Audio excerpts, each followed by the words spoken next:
बिस्मिल्लाहिर्रहमानिर्रहीम। अस्सलाम वालेकुम। कैसे हैं आप सब? उम्मीद करती हूँ कि आप सब लोग खैरियत से होंगे। अल्हम्दुलिल्लाह मैं भी बिल्कुल ठीक हूँ।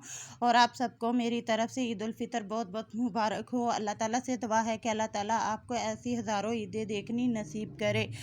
आमीन सुम्मा आमीन। चले आइए हम अपनी रेसिपी स्टार्ट करते हैं, जो कि बनाना बहुत ही आसान है और बहुत ही यमी और ईद स्पेशल रेसिपी है जो आज मैं बना रही हूँ। खीर, बहुत मज़े की और लाजवाब खीर है। चले आइए हम अपनी रेसिपी स्टार्ट करते हैं। और आप सबसे रिक्वेस्ट है, मेरी वीडियो को फुल वॉच ज़रूर कीजिएगा।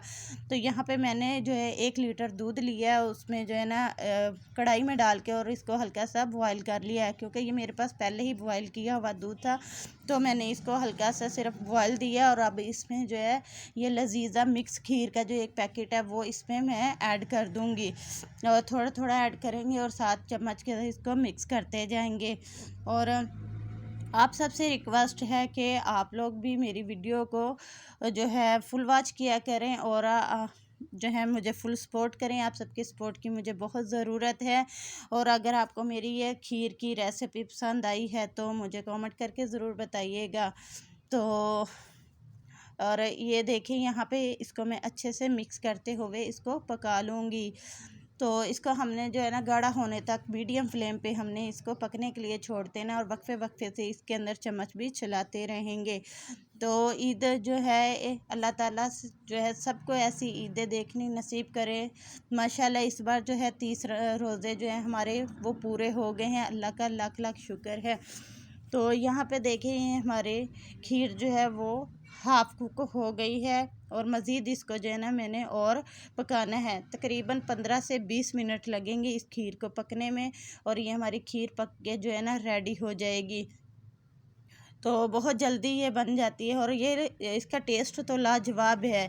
क्योंकि ये मिक्स जो है खीर पैकेट के अंदर सब कुछ पहले से ही मौजूद होता है, हमने इसमें और कुछ भी ऐड नहीं करना होता। ड्राई फ्रूट हैं जो बाद में हम गार्निश के लिए ऊपर डालेंगे, वैसे तो इसके अंदर पहले से ही मौजूद थे। तो ये देखिए मेरी जो खीर है वो काफ़ी हद तक ये गाढ़ी हो गई है और पक के तैयार हो गई है। तो इसकी कंसिस्टेंसी जो है वो आप लोग अपने हिसाब से रख सकते हैं। अगर ज़्यादा गाढ़ा रखना है तो आप अपनी मर्ज़ी से कर सकते हैं, क्योंकि ठंडे होने के बाद भी इसने और गाढ़ी हो जाना है। तो ये देखिए ये मेरी खीर बन के रेडी हो गई है। अब इसको मैं डिश आउट कर लूँगी। तो हल्का सा जो है ना इसको मैं रूम टेम्परेचर पे आने दूँगी, उसके बाद जो है ना मैं इसको डिश आउट करूँगी।